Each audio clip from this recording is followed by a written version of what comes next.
السلام علیکم ورحمۃ اللہ وبرکاتہ۔ کثرت سے نیک اعمال اور گناہوں سے توبہ کرنا۔ الحمدللہ رب العالمین والصلاة والسلام علی اشرف الانبیاء والمرسلین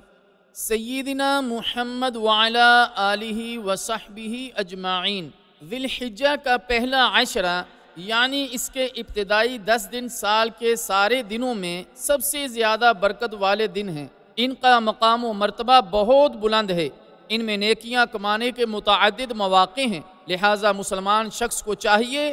کہ وہ ان 10 دنوں کی ابتدا اللہ تعالیٰ کے سامنے سچی اور پکی توبہ کے ساتھ کرے، اور پھر عمومی طور پر کثرت سے اعمال صالحہ کرے، اور پھر خاص کر مندرجہ ذیل اعمال کا خیال کرتے ہوئے انہیں انجام دے۔ تمام اعمال صالحہ ذی الحجہ کے ابتدائی 10 دنوں میں ہر عمل صالحہ اللہ تعالیٰ کو بہت زیادہ محبوب ہے، جیسا کہ حدیث گزر چکی۔ چنانچہ سابقہ تمام اعمال کے علاوہ ہر وہ عمل جو باعث اجر و ثواب ہے، ان دنوں میں اس کا اہتمام کرنا چاہیے۔ تمام معاصی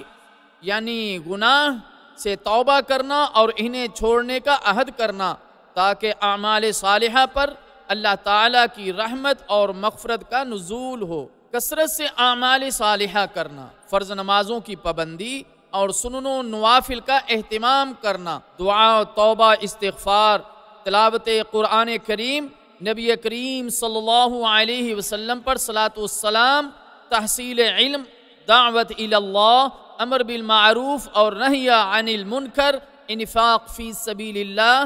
صدقہ و خیرات، والدین کے ساتھ حسن سلوک، صلہ رحمی وغیرہ وغیرہ اعمال کرنا، برائیوں سے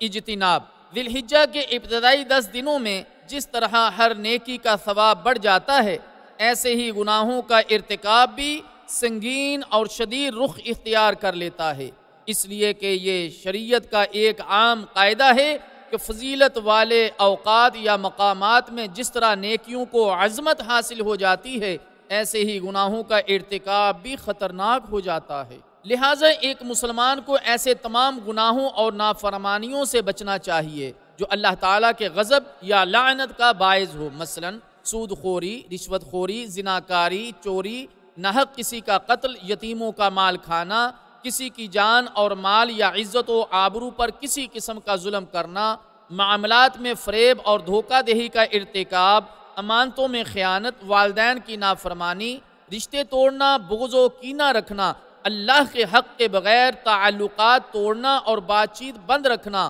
سگریٹ نوشی یا تمباکو نوشی، شراب پینا یا کسی اور نشہ آور چیز کا استعمال کرنا، غیبت و چغلی، جھوٹ بولنا اور جھوٹی گواہی دینا، ناحق دعوے کرنا، اسی طرح جھوٹی قسمیں کھانا، داڑھی مونڈنا یا کتروانا، مونچھوں کو پست کی بجائے لمبی رکھنا، کبر و غرور میں مبتلا ہونا، کپڑوں کو ٹخنوں سے نیچے لٹکانا، گانے سننا اور آلات موسیقی اپنے پاس رکھنا، گندی اور عریاں فلمیں اور مجرمانہ سیریل دیکھنا، تاش اور پتے کھیلنا، عورتوں کا بے پردگی اور کافر عورتوں سے مشابہت اختیار کرنا، اور ان کے علاوہ وہ تمام کام جن سے اللہ اور اس کے رسول صلی اللہ علیہ وسلم نے منع فرمایا ہے، ان سے اپنے آپ کو روکے رکھنا۔ ہم اللہ تعالیٰ جل شانہ سے دعا کرتے ہیں کہ رب کائنات ہمیں ان ایام میں زیادہ سے زیادہ اعمال صالحہ کرنے کی توفیق عطا فرمائے، اور زیادہ سے زیادہ گناہوں سے اجتناب کرنے کی توفیق عطا فرمائے۔